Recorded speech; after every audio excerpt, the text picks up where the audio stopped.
Hello everyone, this is Akanksha Rai and I welcome you all to my channel. आज इस video में हम continue कर रहे हैं अपना टॉपिक लाइफ प्रोसेसेस का। ठीक है, स्टार्ट करेंगे विथ न्यूट्रिशन इन प्लांट्स। बाकी तो तुम लोग पढ़ चुके हो, समझ चुके हो। स्टार्ट करें फिर? बिल्कुल करते हैं।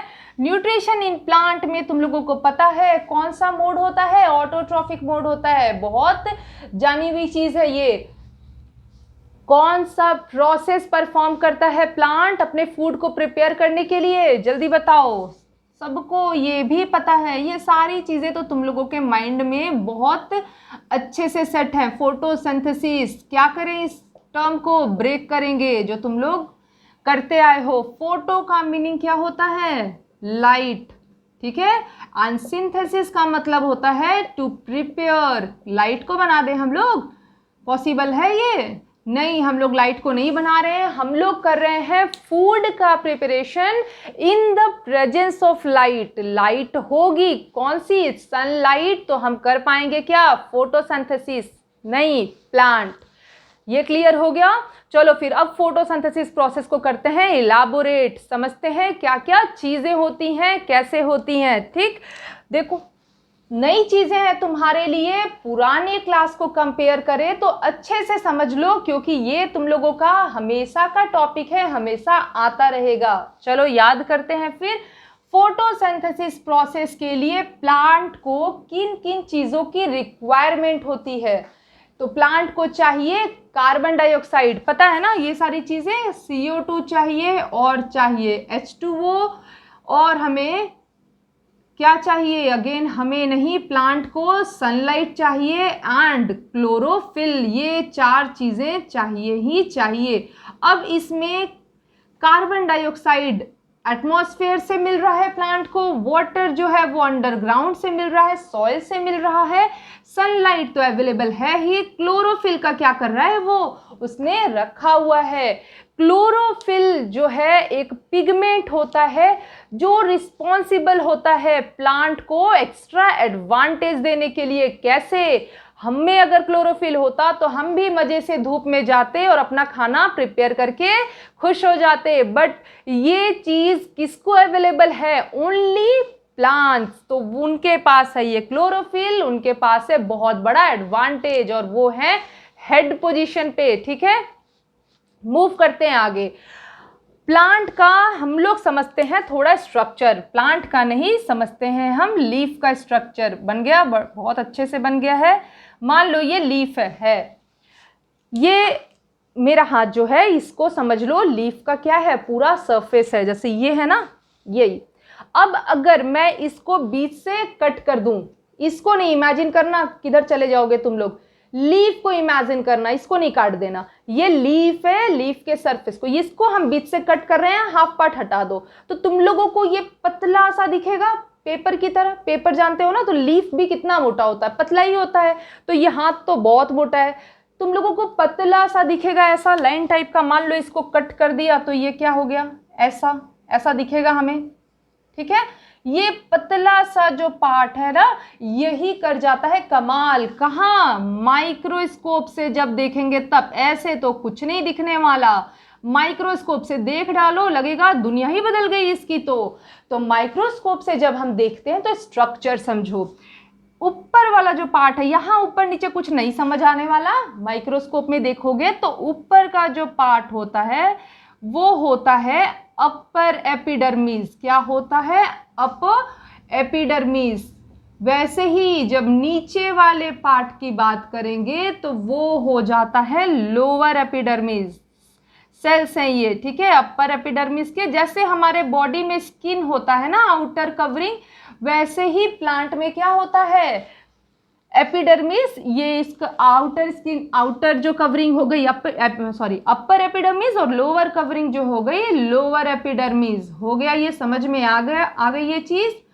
अब इसके नीचे प्रेजेंट होते हैं सेल्स, जिनको हम लोग कहते हैं मीजोफिल सेल। क्या कहते हैं इसको? इसको हम टर्म दे रहे हैं मीजोफिल सेल। अब इतना स्ट्रक्चर क्यों पढ़ना प्लांट का? प्लांट के लीफ का इसलिए पढ़ना है क्योंकि इसके थ्रू हम किसका लोकेशन पता करेंगे। ये देखो, क्लोरोफिल का, क्योंकि यही तो एक चीज प्लांट में प्रेजेंट है, बाकी तीन तो बाहर से आ रही हैं। तो यहां तक समझ में आया। अब ये मीजोफिल जो है, देखो ये बना रही हूं मैं डॉट लाइक स्ट्रक्चर, ठीक है, डॉट लाइक स्ट्रक्चर, इसको हम लोग कहते हैं क्लोरोप्लास्ट। जल्दी से याद करो, क्लोरोप्लास्ट कहाँ था, कैसे था। जब तुम लोग क्लास 9th में सेल ऑर्गेनल पढ़े होगे, वहां पढ़े होगे प्लास्टिड। प्लास्टिड जो होता है सिर्फ प्लांट सेल में प्रेजेंट होता है, एनिमल सेल में नहीं प्रेजेंट होता तो हम भी अभी कैपेबल होते, फोटोसिंथेसिस के लिए नहीं होते हैं।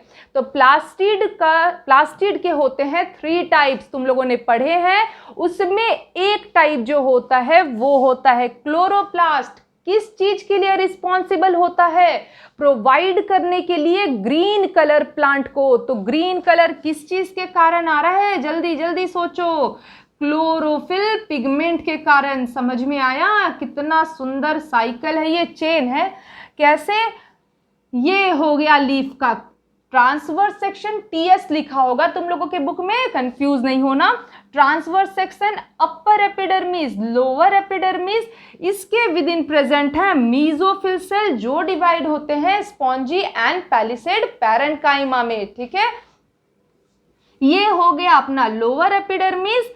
मीजोफिल सेल में प्रेजेंट होते हैं क्लोरोप्लास्ट, और क्लोरोप्लास्ट कंटेन करते हैं क्लोरोफिल। तो ये देखो, इसके विद इन ये और इसके विद इन ये, तो ये करना है अपने को, याद रखना है। ये हमारा हो गया एड्रेस, किस चीज का, क्लोरोफिल पूछो तो उसका, क्लोरोप्लास्ट पूछो तो उसका, हमारा एड्रेस होता है ना, वैसे ही। तो अब हम लोग पढ़ेंगे मैकेनिज्म। जगह पता चल गई अपने को, इंग्रेडिएंट्स मिल गए, अब प्रोसेस करते हैं कंप्लीट। चलो फिर देखते हैं प्रोसेस क्या है फोटोसिंथेसिस का।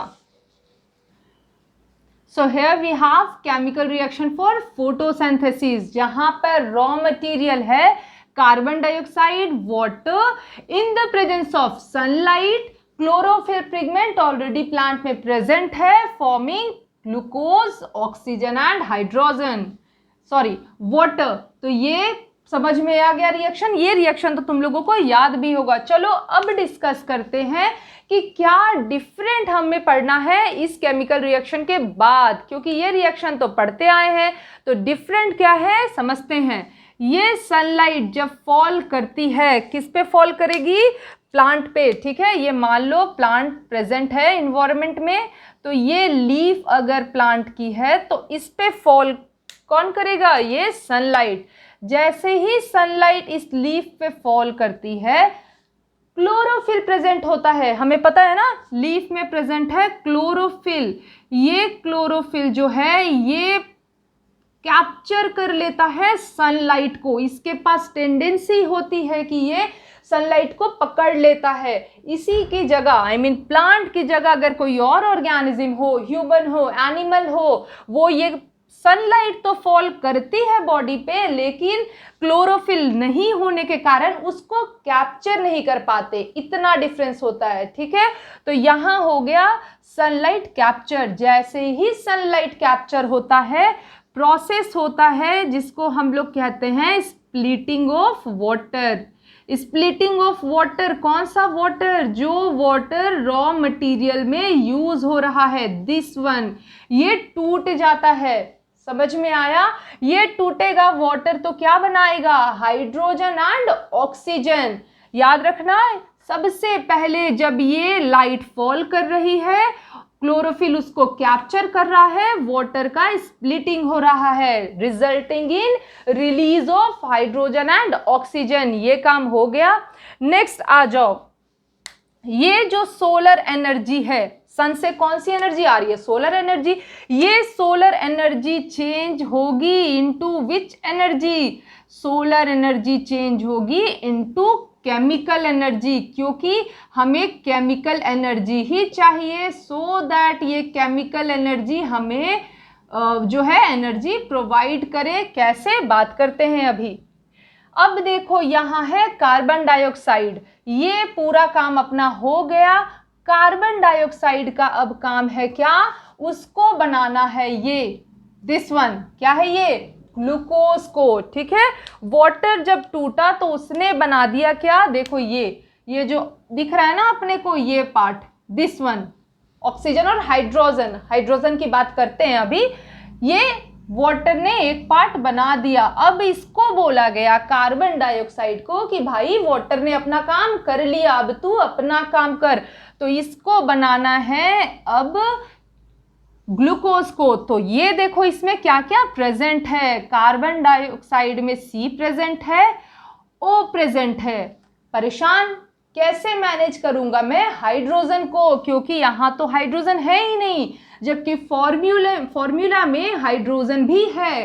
तो ये हाइड्रोजन जो होता है वो कौन प्रोवाइड करता है, वाटर बोलता है अच्छा परेशान नहीं हो, मैंने तो ऑक्सीजन रिलीज कर दिया, oxygen as well as hydrogen, oxygen और हाइड्रोजन रिलीज किया है, तुम ये हाइड्रोजन को ले लो। तो ये हाइड्रोजन भी ले लेता है कार्बन डाइऑक्साइड, ठीक है।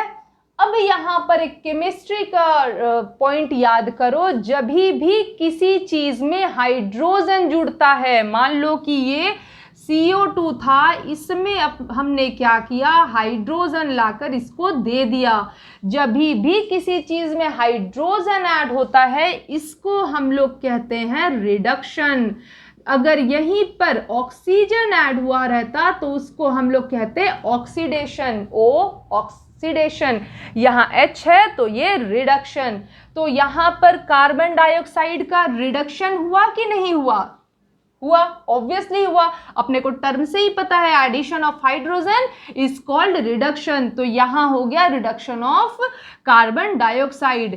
इतना काम होता है हमारा किसमें, फोटोसिंथेसिस प्रोसेस में। रिवाइज करें वापस से, सबसे पहले क्या हो रहा है, जो सोलर एनर्जी आ रही है वो कौन कैप्चर कर रहा है, कैप्चर कर रहा है क्लोरोफिल। तो इसको हम लोग लिख दें, फर्स्ट स्टेप लिख दिया उसको हमने, that is absorption of solar energy by chlorophyll. एक कहानी हुई। अब जब एब्जॉर्प्शन हो गया वैसे ही वाटर हो गया खुश, एक्साइटेड, बोला मैं चला ब्रेक करने, स्प्लिट करने, हम लोग टर्म देते हैं स्प्लिटिंग ऑफ वाटर। लो टूट गया वाटर, वाटर टूटने से क्या बना, हाइड्रोजन और ऑक्सीजन रिलीज हुए। ऑक्सीजन हमें यहां दिख रहा है। अब बोला जाता है कार्बन डाइऑक्साइड को, आजा तू अपने रोल में आजा, बना दो ग्लूकोज। कार्बन डाइऑक्साइड को कंफ्यूजन, बिकॉज उसके पास प्रेजेंट है सिर्फ कार्बन और ऑक्सीजन, तो वो क्या करेगा, वो बोलेगा हाइड्रोजन कहाँ से लाऊं, उसको हाइड्रोजन देगा ये स्प्लिटिंग ऑफ वाटर। तो ये हो गया reduction of carbon dioxide into glucose. तीनों पॉइंट तुम लोगों के बुक में दी हुई हैं, 3 पॉइंट्स मेंशन करके, जो बहुत इंपॉर्टेंट है अगर तुम लोग एक्सप्लेन कर रहे हो mechanism of photosynthesis, that is absorption of sunlight bye chlorophyll. Second हो गया conversion of solar energy into chemical energy. अब मैंने बोला था बताऊंगी मैं केमिकल एनर्जी कहाँ जाता है, तो ये देखो, ये जो है अपना एनर्जी का सोर्स तो ग्लूकोज है ना, तो यहीं पर एनर्जी आनी है। एनर्जी तो कहीं और हम भेजेंगे नहीं भाई, इतनी मेहनत किधर और भेज दिए।